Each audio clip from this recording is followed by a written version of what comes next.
Bada bing, bada boo. Chinese New Year is crazy.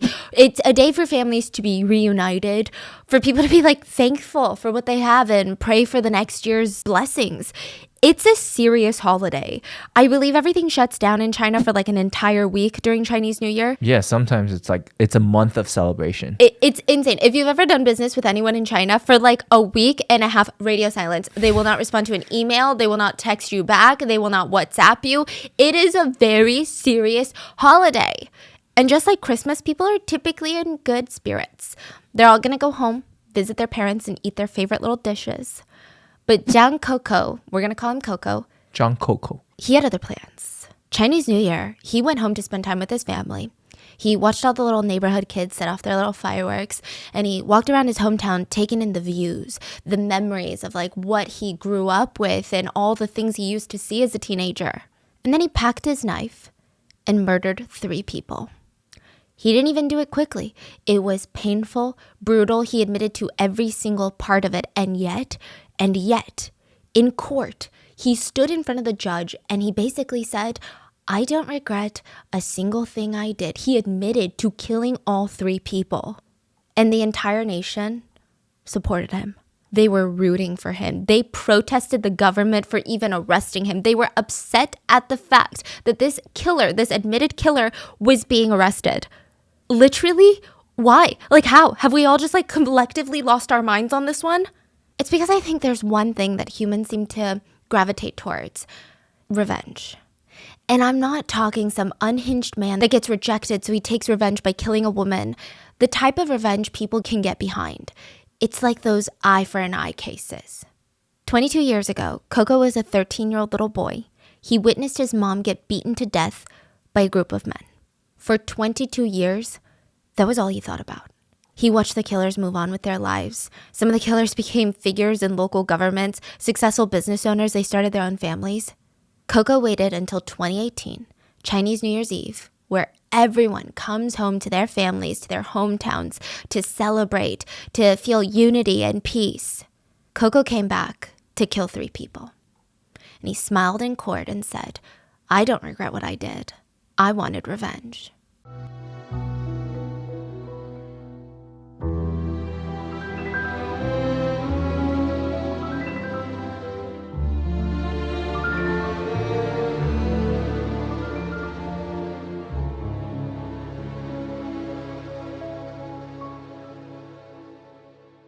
As always, full show notes are available at rottenmangopodcast.com.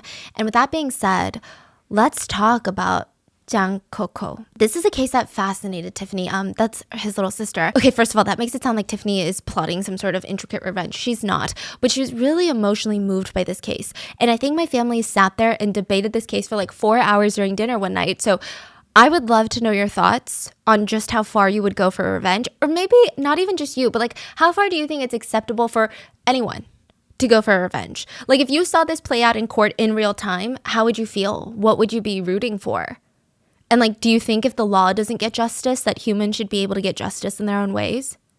KouKou says that he has 3 core memories. Like, you know, those moments that change your brain chemistry, like those types of memories. These are his 3. I mean, sure, maybe there's like a couple other moments in his life that seem memorable, but he says his entire life, 30-something years of living, can be summed up by 3 events. 1, watching his mom get beaten to death in front of him when he's 13. 2, holding his dead mom in his arms while he cried. And 3, he remembered watching his mom, her body get autopsied in front of the whole hometown. The medical examiner didn't take her to a hospital or a morgue or anywhere to do this. He cracked her skull open in front of 13-year-old KouKou, in front of the entire town, and performed an autopsy right then and there. He was 13 when all 3 events took place. He was literally a kid, just a kid living in a village. So the killer of KouKou's mom are actually his neighbors. I have to break down this neighborhood and its dynamic for you real quick, and we're going to take it really all the way back before his mom was murdered. The story takes place in Wangping village in China, and KouKou's family, they're the Zhang family. It's KouKou Zhang. And it consisted of mom and dad, KouKou's older sister, and KouKou, the youngest. Their next door neighbors were the Wang family, which consisted of Mr. and Mrs. Wang, and they had 3 sons. So the 2 families initially, they actually got along really well. Okay, they were like really good neighbors. They were tight.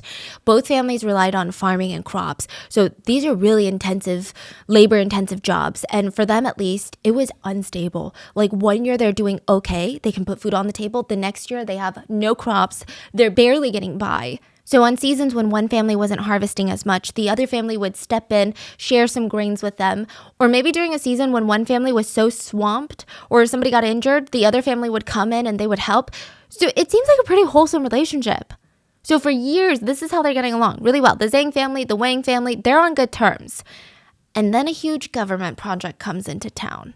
So back in the 90s, this is still a thing that happens, but in the US as well. The government were rolling out these grain contracts. So they're like, we're going to come into these little towns, these little villages. We're going to partner with local farmers and produce a ton of grain and a ton of this and that. And we're going to not only guarantee that local farmer work, but typically the government contracts would give you a lot more money than what these farmers would normally get during harvest season. It's very lucrative. It's an amazing opportunity. And there's tough competition to get these contracts. It's not like every single farmer in the area, like you get a contract, you get a contract. People have to really fight for it. So the Zhang family and the Wang family, they're both eyeing these contracts. And like a lot of stories where there's competition and money on the line, the neighbors just become not so friendly anymore. They start getting into these heated public arguments. Okay, so at first it starts with bickering. Like, you don't really need the contract. Like, we need the contract. Then it slowly escalates into full-blown arguments of like, well, we helped you that last season, so you need to give up this contract bid so that we can win. And their relationship as neighbors was just completely ruined. The Zhangs, the Wangs, they hate each other now over this fight for these government deals. The Zhang family they were so upset. But I think they're the type to go home and kind of feel bad. They're heated. I'm not going to act like they're angels and they didn't share a couple bad words and say a bunch of things, but they go home and they're like, maybe I took it too far. Like maybe that was too much. We have been neighbors for years now. So their thinking is, okay, there's got to be a way that we can all win. It's got to be a win-win situation. Maybe they need it more. Maybe the Wangs, because they have 3 sons, we only have 2. Maybe they need more money for that extra mouth. Okay, what about this? So the Zhang family comes up with this proposal. They're like, listen, Wangs, this is going to be a win-win situation. Why don't we do this? You guys sign a 2-year government contract deal. We will give up our bid for it. And the minute your 2-year contract ends, you let us take over the next 2 years. We go back and forth, 2 years, 2 years, 2 years, until basically the government is like, sorry, we're done with these contracts. So at this point, both families need these contracts. They're in dire financial situations. The Wang family agreed, and they shook on the situation. Things never really went back to normal, but at least they're like cordial again. So for 2 years, the Wangs are working hard, making their money, making a lot of money. And they're like, it's been 2 years, but I like it. It's hard for them to think about even going back to the times where they didn't have this guaranteed money or this influx of cash. They just couldn't bear the idea of that. So behind the Zhang family back, they renew their government contract for another 2 years. They're basically screwing the Zhangs over. This meant the Zhang family would not be getting their turn. And the Zhangs, when they find out, they're rightfully pissed. To make matters worse, instead of having some shame, instead of tucking their tail between their legs and hanging their head and saying, you know what, I just really need the money, coming up with some lame excuse, the Wangs are like, yeah, so what are you going to do about it? Yeah, we re-signed. What are you going to do about it? We never said we would give you the contract. Do you have it in writing? Do you have it proof? I didn't think so. And this is like the village in China. So a lot of people just run off their word. This is not like New York City where everyone's like, oh, put it in writing, sign this NDA. You know what I mean? The Zhangs are furious. But Mrs. Zhang has always been kind of the more outspoken one. She's the matriarch of the family. She also has a really strong moral compass. So this is going against everything that she was taught as a kid. If you say you're going to do something, you have to do it. What's wrong with the Wangs? So she would storm over to the Wang family house and she would scream at them, how dare you do this? Like, how could you do this? We had an agreement. How could you do this to our family? Mr. Zhang would run after his wife. He would hear her literally screaming because they're neighbors, and it would just echo through the entire neighborhood. He would try to calm his wife down. Come on, babe, let's just go home. They're not even worth it. But the Wangs were not helping. Every time she would go into their house or go to their front door in a fit of anger, they would just egg her on. They would scream out the window, what are you barking about? We haven't even made money yet. We'll pass it on when we make enough money. Mrs. Zhang would lose her mind. She would scream back at them like, what the hell did you just say? Villagers would start gathering around to see what the commotion was. And, most of the time, Mr. Zhang was successful at convincing his wife to come back home. Mr. Zhang felt like, there's got to be a better way to handle this. We can't just go and scream through people's windows anymore. We're embarrassing our family. So he goes to the village committee in hopes of having his deal honored. He basically goes to the mayor and the officials of the village. And he's like, come on. This was the deal I made with the Wangs. Can you force them to honor this deal? And the committee listens. He's emotional about how his family really needs this. They don't have food. They don't have money. They're barely scraping by. And they listen to him and they say, we think you should drop it, honestly. I think you shouldn't push this issue any further. Just move on with your life. This has never happened before. Okay, it sounds like it might happen in a big mayor's office, a big city. This is a village. Everybody knows each other. The village committee is known for resolving these types of disputes. Turns out the reason why the Wang family was so confident and cocky that they could get away with going back on their word was their eldest son had become the president of the government management office. Basically, he had a lot of sway with the village committee. And with that, he forced them to ignore the Zhangs, and that's what they did. So the Zhang family, they hate the Wangs even more now. Not only are they disgusting for going back on their deal, but they're greedy, manipulative liars, and on top of that, they're corrupt and using their power to get rich and screwing people over. KouKou's mom went around yelling about how the Wangs were evil. Literally every neighborhood stop, she's going yelling about how they're evil. So fast forward to August 27th of 1996. KouKou's mom took her 2 kids down to the river to wash their clothes. On their way back, they have to pass the Wang family house. And KouKou's mom I don't think she necessarily had the intention of starting a fight. And this is just one version of the story. We're going to get into another version later. But the second son of the Wangs happened to be squatting by the Wang family front door. He was maybe around 20 years old at the time. Keep in mind, KouKou's 13. So KouKou's mom is walking past the Wang family house. And she's like, you know what? Why the hell not? So she spits at the second son. She doesn't really spit on him, just at him. The spit lands in front of him on the ground. And he gets up and he screams at her, what a fucking crazy lady. At this point, KouKou's mom had already walked past the Wang house. But when he's screaming at her, what a crazy freaking lady, she stops in her tracks, makes a U-turn, and it's like, what did you just say? She starts marching towards his face, and she gets in his face, and she spits on him. This time it lands on his jacket. The 20-year-old responds by slapping her across the face. So KouKou's mom, she freaks out, and a full-blown fight ensues. KouKou's mom and the 20-year-old are in a physical altercation at this point. KouKou's older sister runs home to grab their dad, Mr. Zhang, and the Wang family, they hear what's going on. It's right at their front doorstep. They rush out of the house. Now, Mr. Zhang and the whole Wang family members are trying to break up this fight. Or at least that's what they're trying to do initially. Because as they're trying to pull KouKou's mom away and as they're trying to pull the 20-year-old away, they start having words with each other. They're like, well, if your wife didn't do this, they're like, well, if you didn't do this. And instead of breaking up the fight, we get all these mini fights breaking out. Mm-hmm. It's just pure chaos. It's a full-blown brawl between the two families now. KouKou's mom was getting the biggest of the beatings, though, because compared to the 20-year-old that she's, quote, fighting, she doesn't stand a chance. So when she sees the youngest Wang son coming straight at her, she's like, I'm about to get jumped by these 2 kids in their physical prime. So in the heat of the moment, she's probably scared. She grabs the iron bar that her husband had brought and she starts waving it. She's like, stand back, stand back. And she's frantically waving it and it hits the youngest Wang son twice on the head. KouKou remembers Mr. Wang screaming at KouKou's mom, kill her, kill her. And in the chaos, it's not really clear. It's going to be debated later. But one of the Wang family members pulled out a wooden bat, starts waving it around. And you just hear these crack noises. KouKou's mom was hit on the head with the bat. She fell over to the ground and she had blood streaming down her nose and her mouth. She was motionless. It was just all of a sudden chaos, chaos, chaos, and then silence. The Zhang family immediately tried to help her back up, but she's not responsive. The Wang family, I guess they sense that something is very, very wrong because they just stood there frozen and silent. They don't even try to help. Now, a little bit of context for what's about to happen. They live in a village. They don't have cars. They can't really call an ambulance because that would cost a lot of money. Imagine how much it costs here. It's going to be a million times worse. The closest hospital is a few towns over, and it's not even a big hospital. The Zhangs are yelling at the Wang family to call a car for them to take her to the hospital. The Wang family, they're standing there, they're like, no, that's not our responsibility. So Mr. Zhang ends up leaving his wife and kids laying there in the Wang driveway, and he starts running towards the head of the village. So kind of like a mayor. And he can't even catch his breath. He's explaining the situation like, we were over there and they're fighting us and then they hit my wife on the head and now she's down and we need to go to the hospital. And the head of the village is like, hold on. What? Okay, let me go over and see what I can do. He goes over and the Wang family are like, why? Why do we need to call her a car? Our son was hurt too. So technically, if you want to do that, the Zhang family needs to call us a car to take our son to the hospital. Is that what they want to do?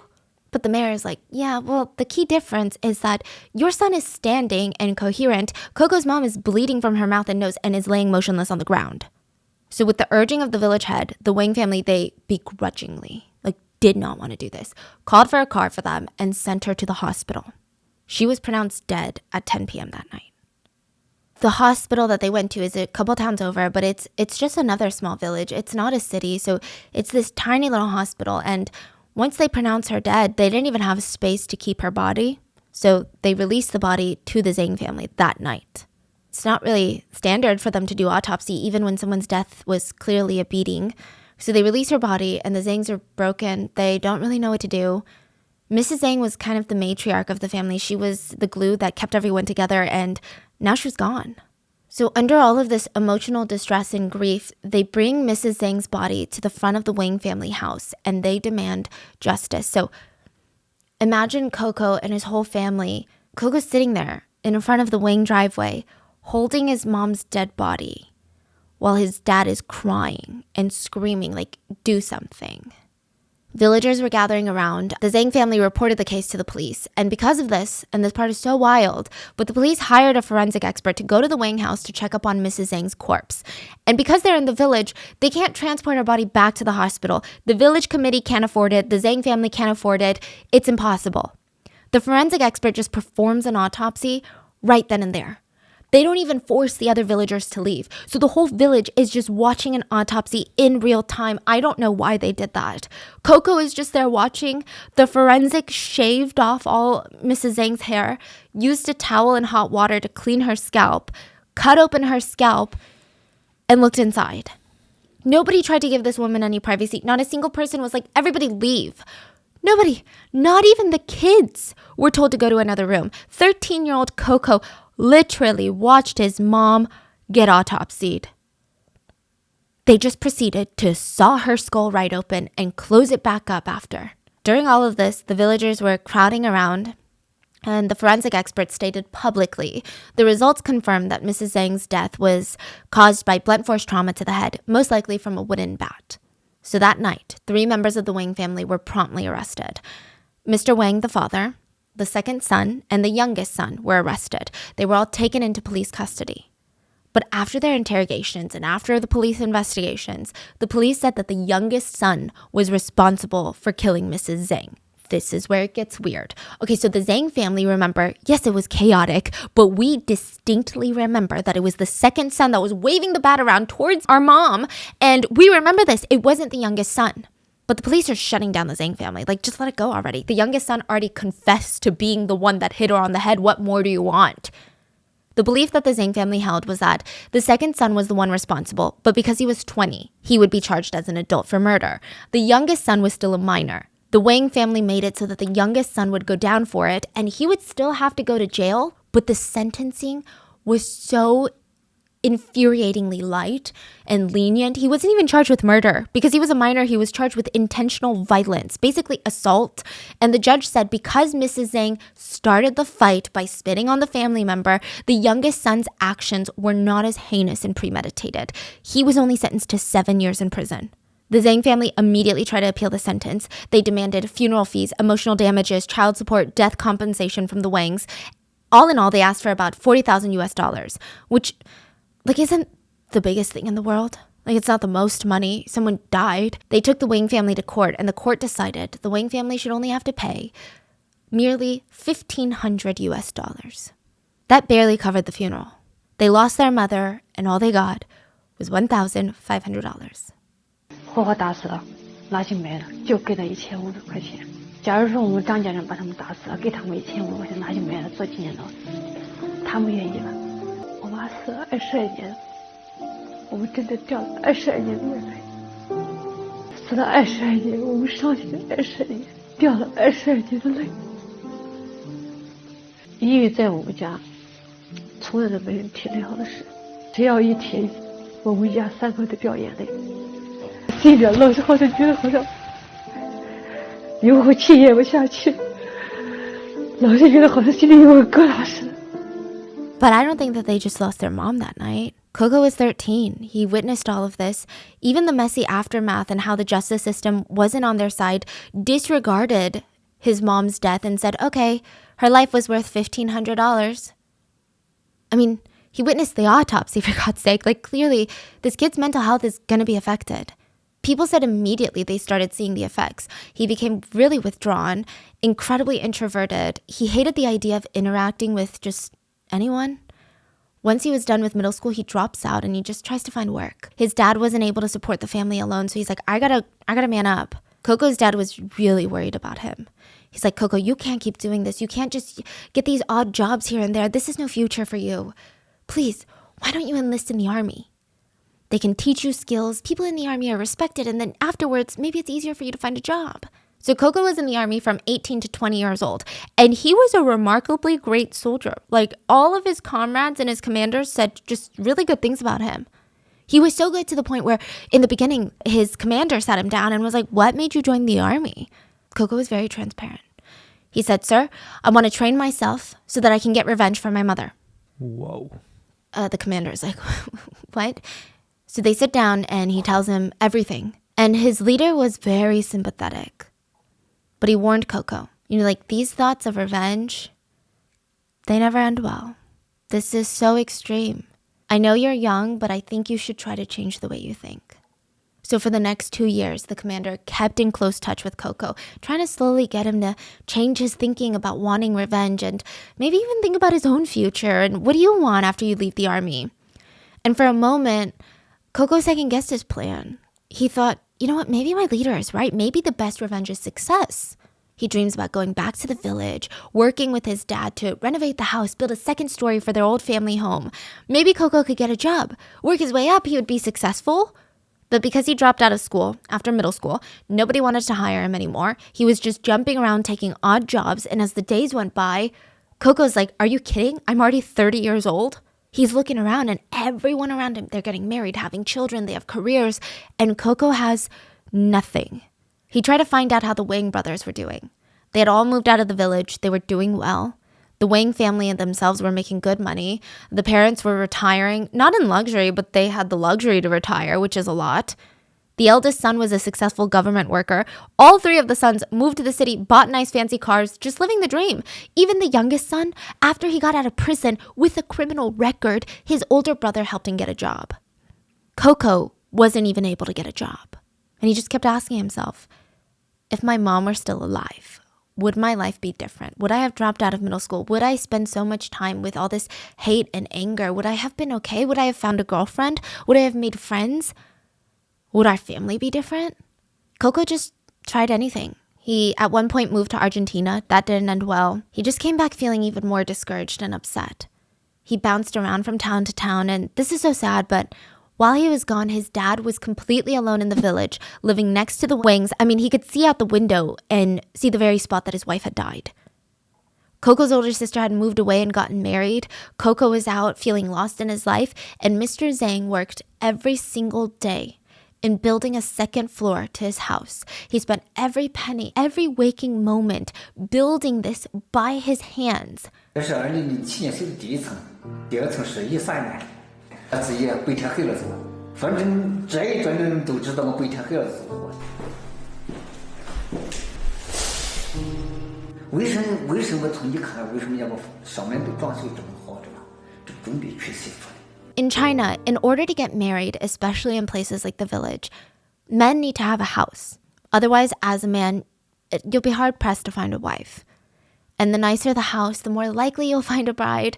And Mr. Zhang just wanted his son to get married. So he poured his life into this house. He's like, you know what? My son has been through so much. He saw his mom die at 13. I'm going to make the most beautiful house so that he can marry the love of his life and create his own family. We're going to make better memories in this house. So he's doing this for years and years and years, and he doesn't even see KouKou for years. And finally, in 2017, December of 2017, he gets word from KouKou that KouKou is going to be visiting this year for Chinese New Year. Chinese New Year is huge. Typically, every kid that makes it out of the village and goes to live in the city, they make it back. They make that long journey all the way back home for Chinese New Year. There's even movies that we watched of these journeys of like these kids that were from the village and now they're like city career people, and it's like an absolute must. So it's 2017, almost 2018, and it's now been 22 years since his mother's death. KouKou remembers stepping foot back in the village and seeing some kids playing with fireworks. And he warned them, be careful, kids. You might get burned. They're like, wait, are you Uncle KouKou? Do you remember us? I was like a little kid when you saw me, but I'm like 9 now. And I'm 9, so my parents said it's okay to play with fireworks. So KouKou smiled. He walked home. His dad greeted him at the door, and he told him, good, KouKou. You're back. Good. And that night, KouKou unpacked, and he handed him an envelope. His dad is like, what is this? Take this money and use it for your retirement, Dad. I made a lot of money. And when sister comes home, we can all talk about helping you renovate your house. And his dad looks like he doesn't want to take the money, and he just says, okay, it's okay. I don't blame you for not coming home for so many years. Just don't leave this year. Let's just all stay together as a family. KouKou wanted to cry. When he heard his dad say family, he wanted to cry because he knew that he would no longer have the luxury of being with his family. He would soon be in jail. When KouKou's older sister came home, she held KouKou's hands and she cried. I mean, they hadn't seen each other in years. And I think as an older sister, she just always felt bad for her little brother that had to watch his mom die. She was just so emotional. So February 15th of 2018, Chinese New Year's Day. If you're confused about the years, he came home December 2017. Chinese New Year is like February of 2018. So he stayed a few months. Yeah. He had waited 22 years for this day. That morning, KouKou's dad left to go to their ancestors' graveyard. It was in the mountains. It's a tradition to go visit your family members and ancestors where they're buried on Chinese New Year. You have to go clean their gravesite, give them offerings. Typically, you bring food, fruit, and you burn ghost money, which is like fake money that your ancestors can spend in the afterlife. KouKou said that he would join him later, but he was busy doing his laundry. His dad did not think anything of it. He wasn't acting weird or strange, but KouKou knew that he would not be joining his dad. Once his dad left, he was waiting, looking through the window, waiting for the 3 Wang brothers to come home for Chinese New Year. This is the only time that they came home to the village, was for Chinese New Year. KouKou saw the eldest drive up in his fancy car. Then he saw the youngest son come home. The second son was nowhere to be found. KouKou hears the 2 brothers, the oldest and the youngest, talking about how they're going to go visit their family's graves. And he follows them from afar. He checks the little bag that he was wearing around his crossbody. The knife was still in there. That's good. He waits in the bushes near the bottom of the mountains. And when nobody else is around, he would attack. That's what he told himself. Around 12 p.m., the 2 brothers were done and they start heading down the mountain. KouKou pounced on them. He covered his face with a mask and a cap. And before the youngest could even register what's going on, KouKou slit his throat. KouKou starts stabbing him in the chest and the stomach, and he falls to the ground, and the eldest brother is frozen in fear. He looks at KouKou, registers who this guy is, and he whispers, Zhang KouKou. And he starts booking it. He starts running. KouKou's chasing him, tackles him to the ground, and he stabs him multiple times on the chest and the abdomen. Both Wang brothers were now dead and left on the mountain. KouKou runs covered in blood all the way to the Wang house, knocks down the front door, and walks right up to Mr. Wang, who is busy preparing this intense Chinese New Year dinner, and he walks straight up to him and stabs him in the stomach. Mr. Wang drops to the ground, and KouKou slit his throat multiple times. Mrs. Wang was in the house. She's an elderly woman at this point with deteriorating eyesight and hearing. She didn't even know that her husband was dead. She just heard this commotion and screaming, and she just kept screaming like, what's going on? What's going on?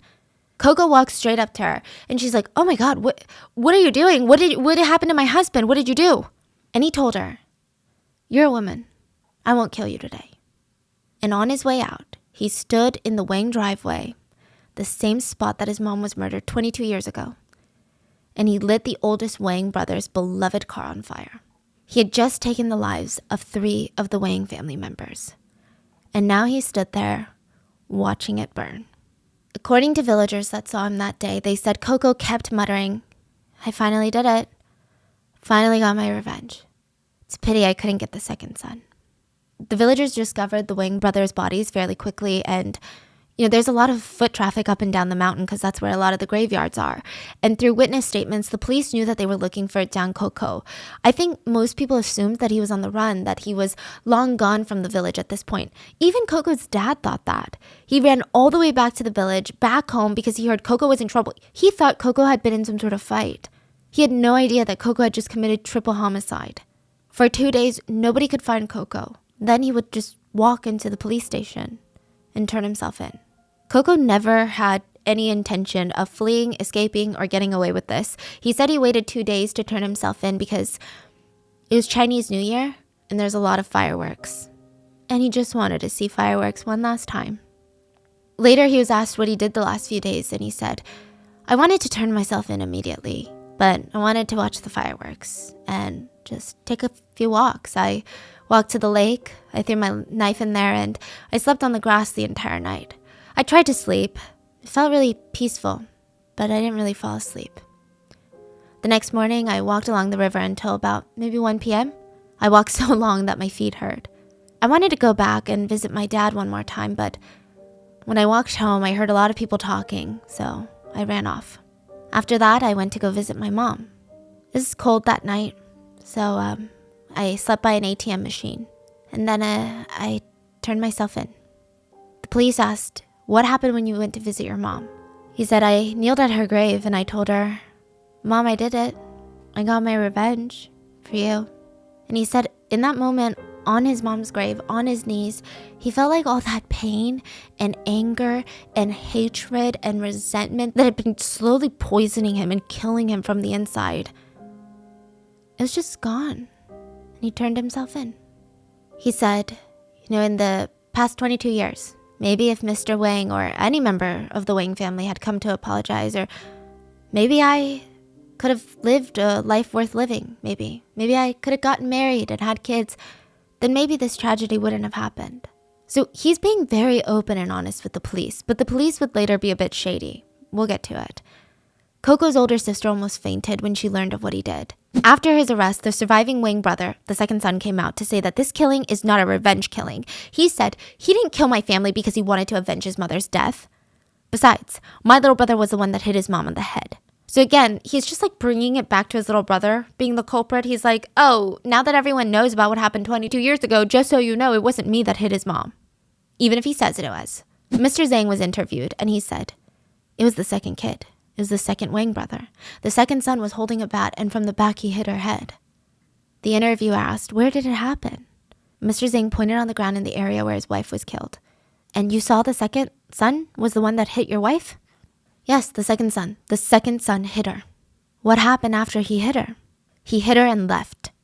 January 8th of 2019, KouKou's trial began. It was a really quick trial in the sense that the evidence was there, the killer admitted to it, the judge sentenced him to death almost instantly. Which, side note about this trial, the prosecutor tried to reject KouKou's admission that he did this for revenge. The prosecutors argued that KouKou did this because he was unsatisfied with his life and society. They basically almost called him an incel at one point. They straight up asked him, you're 35. You refuse to get a wife? Why? Does nobody want to date you? And he said, after my mother died, I often have flashbacks in my head, and I can't get rid of them. At the end of the day, I'm just being realistic. With my current mental state, there's no way I could make another person happy. Besides, I was fine on my own. They tried to argue that he's not a Robin Hood, that he's not fighting injustice and getting revenge. He's just mad that the Wang brothers are doing better than him, that they have fancy cars and fancy careers, and that they're happier than him. To back their theory up, they brought up the fact that KouKou and his family accused the second son of being the killer. They claimed the little brother went to jail to cover for him and get less time since he's a minor. But the mom and the second son were not killed. So why wouldn't KouKou kill the one that he believed to be the one that killed his mom? So maybe it wasn't a revenge killing? KouKou was really upset about this. He told the judge angrily, and there's video of this, that he was being vulnerable with the police. He never tried to hide anything. He told them everything. He told them the real reason it was revenge, but they wouldn't listen. They took what he said about his life, turned it around, and twisted it to spin their own little story. He said, they used this to use it against me. They said I was mentally crazy for avenging my mother's death. They said it was because I was unhappy with society. That's why I did it. They said I was unsatisfied with my life, and that's what led me to kill these people. There are so many people out there that are unhappy with the world and with their lives. But do these people go out and kill people? Everyone has a reason to kill. It's not that I'm mentally insane. It was for revenge. 我掏心掏肺给他们说了之后，我又不知道这怎么回事。最后呢，检察机关就拿这个来起诉我，说我给我妈报仇是幌子，我是对这个社会不满，对生活不满，我把人家杀了。对这个社会对生活不满的人多了，那每个人都去把人杀了吗？ Some people argue that maybe the best revenge is to make the killer feel what you felt. Losing your loved one, having them viciously murdered, and having to live with the guilt that it was partly your fault. That, to most people, would probably be worse than death. Later, reporters asked KouKou if the Wang family ever came to apologize, and he said, in the 22 years, Wang never communicated with us or found anyone to talk with us. They never said a single word of apology, nor was there any compensation. Maybe at first they didn't have the money to do it, but they live a good life now. They bought a house in the city. The eldest is the president of Nanhu District's management committee. The second son has a secure job. The third has a stable income in Shan. And I feel like they're avoiding us on purpose. It's because of this that made me grow to resent them even more. On top of that, in the 22 years, the third son almost never came back. And even if he did, he only came back during New Year's. Never to apologize, ever. He's the one that said he did it. Do you regret what you did? There's no regretting it now. KouKou's family were outraged during the entire trial because it felt like deja vu from when their mother was murdered. The Wang family had people on their side. KouKou's older sister said this about the trial.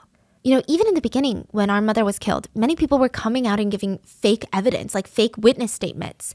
Do you want to know why? Because the Wang's son is a government official. In the village, whoever's son works for the government, those are the people that get a say. This is the reality we live in. If my father's son was the government official, then everyone would be talking for us, in support of us. And that story that my mom spat on the second child of the Wang family, that's not even true. I remember it. We were walking home from doing our laundry in the river, and the second son started yelling at my mom, unprovoked. He was screaming nasty words at my mom, and of course, what do you expect my mom to do? She started yelling back. KouKou's sister believes that if the second son did not instigate this fight, they would have walked past the Wang house. She said, we began yelling back and forth, and the second son got really agitated. He grabbed my mother by the head and neck and started shaking her. And that's how the fight broke out. She also said, you know, the Wangs say they found a wooden bat and they picked it up to protect themselves. But that's not true. Who just has baseball bats laying around in the driveway? They went inside and they grabbed it. Meaning the Wangs were a lot more malicious than they claimed. They literally brought out the murder weapon. 我也不想他报仇，我知道报仇没有什么好下场。如果他真的要报仇，说不定有一天娶个媳妇，有妻有子，热热闹闹还是一家人。 The judge said he didn't really care. KouKou was getting the death penalty because of the fact that the triple homicides were premeditated and incredibly brutal. KouKou's attorney immediately filed for a retrial, stating that KouKou had immense mental health issues from his mother's murder 13 years ago. And this is a really sad part. KouKou's dad was trying to borrow $15,000 to try and get KouKou examined by these experts in mental health. For some reason, he wasn't really given a mental health screening. Like, the family would have to pay out of pocket for it, and to the tune of like $15,000. That encompassed like the legal help, the medical exams. I mean, the system really does keep failing KouKou in this one. So Mr. Zhang visits his son in jail, and he's trying to encourage him. He promises his son, I'm going to get you out of here. I heard that with $15,000, we can get you tested, and we're going to fight for you to live. You can get a life sentence, or maybe one day you could even get out. KouKou was mad. He looked at his dad and said, you're being dumb. So think about it from KouKou's perspective. He's not just being this kid that's like, you're dumb, Dad. He had given his dad his entire life savings because he knew his fate. He accepted it.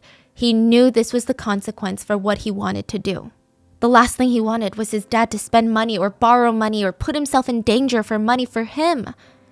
He told him, don't be stupid. You're stupid. Don't do this. And he said, if you're going to keep talking like this, I never want to see you again. 他说你为什么接受我？你真笨！我说你服了，我说你在这那个管道的知道吧？听说15万给你开鉴定，可以说给你判一个有期徒刑或者是无期徒刑，可以待着知道吧？我一说，我不跟你说了，你别说了，我真笨，知道吧？ And I know $15,000 sounds like a lot. And it is, but just to show you how impossible it was for this family, KouKou's dad was interviewed, and he said that all of his life's work and basically his net worth was lined up on this wall right now. And you just see these bags of grain. He said, I can sell every single bag of grain on this wall. I'll maybe make $300. This is my life's work. This is my food. This is all I have. He said, maybe I could go and get some oil from these grains, press them, get some rapeseed oil. That would get me an extra maybe $200. $500 is a drop in the bucket when you're talking about 15 grand. He asked the interviewer, I'm 70. Even if I work the rest of my life, do you think I can make $15,000? How can I make $15,000? 我这一辈子，我都马上70了，还能怎么收啊？我基本打工怎么收啊？就是这粮食，是吧？赶紧放，一斤能卖2000来块钱。收这车子石油就是个几百千块钱。 The second trial took place April 11th of 2019. His lawyer tried to argue that he was mentally unstable from his mother's death and that the revenge was actually human instinct. So this is actually a very interesting defense, but he argued about the literary classics. It's very interesting. I don't think I've ever heard this. The defense attorney starts talking about books like The Count of Monte Cristo, like Hamlet, and it's this... The Count of Monte Cristo is the story of a man who was in prison for a crime he didn't commit. There were these jealous colleagues and corrupt prosecutors that made sure that he was supposed to rot in prison. And while he was locked up, he starts plotting his revenge. And it's just this really complicated journey. It's a complicated human journey of seeking revenge. It's the process of, you see this man lose his kindness and lose his positive outlook and his trust in humanity, and he's just so hurt, and you almost see him transform into a villain of sorts. And then he slowly starts realizing, at first he's like, no, I'm doing the right thing. This is human nature. Justice and revenge, they're the same thing. He almost felt like he was doing God's work because every bad crime needs to have a consequence. And then slowly you see him realize that he's the villain and that throughout his whole seeking of revenge, he hurts a lot of innocent people. And so the lawyer brings this up and he says, think about these books, these literary classics that everyone around the world has read, The Count of Monte Cristo, Hamlet, Shakespeare, they're all centered around revenge. And that's because the human instinct is to want revenge. And I'm not saying that my client was right, but that's what makes humans human, and I think that we need to take this into consideration when we sentence him. I think this is a very fascinating defense. I don't think it's one that I've really ever seen, so it's just interesting. What do you think of it? Do you think the lawyer is just doing what he can with what he's working with, or do you feel like it makes sense? So the lawyer told the judge that these things should be taken into consideration and please give him a chance. At the end of the retrial, KouKou was still sentenced to death.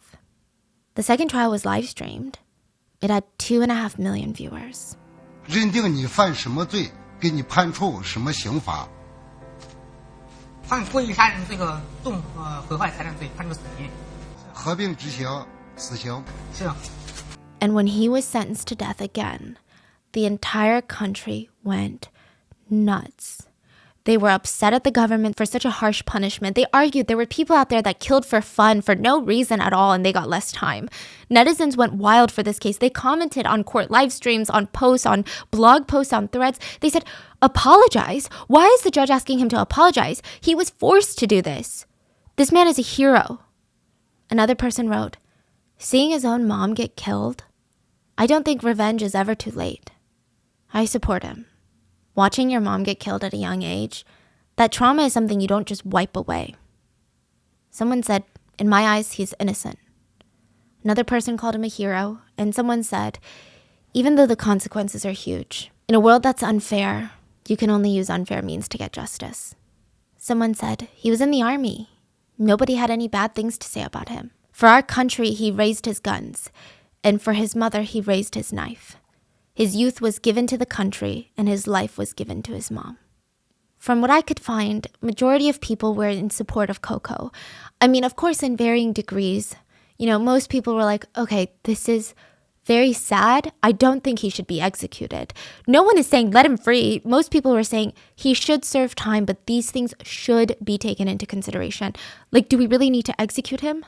But there was a small group of people that believed technically the punishment fit the crime. He took a life and now he must give his. Now, what's interesting is that started a whole new conversation of, you say that regular humans cannot get justice and take a life for a life. But why is the government allowed to do it? So all these people that were in support of the government's execution, the death sentence, they were saying, KouKou took a life, he must now give his life. And the netizens that support KouKou are saying, that's what he thought too. They took his mom's life, so he took a life. So why do you agree with the last half but not the first half? How can you say the government is doing the right thing and not say that he did the right thing? It's hard because if you really try, you can see so many sides to this, and it's just so messy. Despite the anger from the public, the court stood their judgment and they executed him. And in China, they moved very quick. He was sentenced to death, and July 17th, 2019, he was executed. So a little after a year after committing his crime. He had 2 trials and then executed. His last words were, "Dad, it's okay." So yeah, he was comforting his dad to the end. After his execution, the Wang family surviving son, the second son, said, "Even though KouKou is dead, I don't feel happy at all. There's no winner here. His death isn't going to bring back my 3 family members." Meanwhile, KouKou's dad... So KouKou was cremated after his execution, and his dad refused to take back his ashes. He said, "I don't want his ashes. Leave it at the government's place. This case is unjustly accused, unfair, and I'm not convinced that this is the right thing to do, so I'm not going to get his ashes." A lot of people speculate that his dad was also not ready to face the truth, that his son was gone now. The government kept calling him to ask him to take back the son's ashes, and he kept refusing, so they eventually threatened him. They said, "I'm going to throw his ashes away." KouKou's dad said, "Throw it away then. Do what you want to do. Throw my son into the river and let him travel around the world." In the end, KouKou's friends went and got his ashes and gave them to his father. They went to the mountains and buried him. No ritual, no ceremony, no funeral. KouKou's dad said, "There was no funeral, so this way it's as if my son never died." KouKou's dad visits him often, and he says, "I feel really sad when I come up here. My wife and son are here. Even just talking about it, I feel very sad." And to make matters worse, his house is like a prison. When he looks out the window, he sees the very spot that his wife was killed. When he looks up, he sees the second floor of his house that he spent the later part of his life building. Every waking hour, he was building this house so that KouKou could find a woman one day and marry her. He worked so hard to make the interior beautiful so that he could get married one day. He paid attention to every little detail because this is where his grandkids would one day grow up. This is where KouKou and his wife would start a family and maybe start new memories, happy memories. And now it just sits empty. He says he doesn't even go upstairs because he doesn't want to get upstairs dirty with his dirty clothes. KouKou's sister was equally heartbroken. She said, all 3 of the Wangs, Mr. Wang, the second son, the youngest son, they should all have been punished. 22 years ago, they should have all been punished. Why did just the youngest brother get punished? It wasn't like he was the only one that was fighting that night. And my mom died that night. And we got what, $1,500? That's it. We never got anything else, not even an apology. I know there's nothing good about getting revenge. And I know that maybe if my brother hadn't chosen this route, he might be alive with a wife and kids, and he might have had this big happy family. But he doesn't. And maybe he would have if the government had responded accordingly when his mom was murdered. The family said that they do feel thankful, though, as the court live streams and KouKou's story spread like wildfire in China.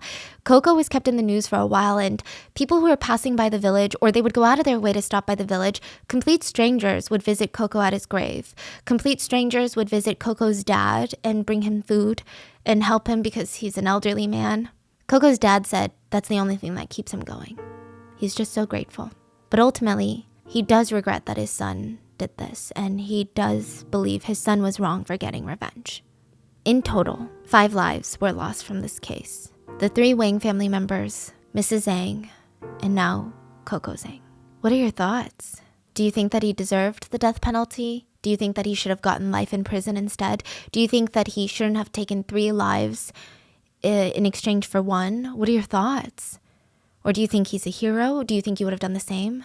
Please let me know. And please stay safe. and I'll see you guys on Wednesday for the main episode.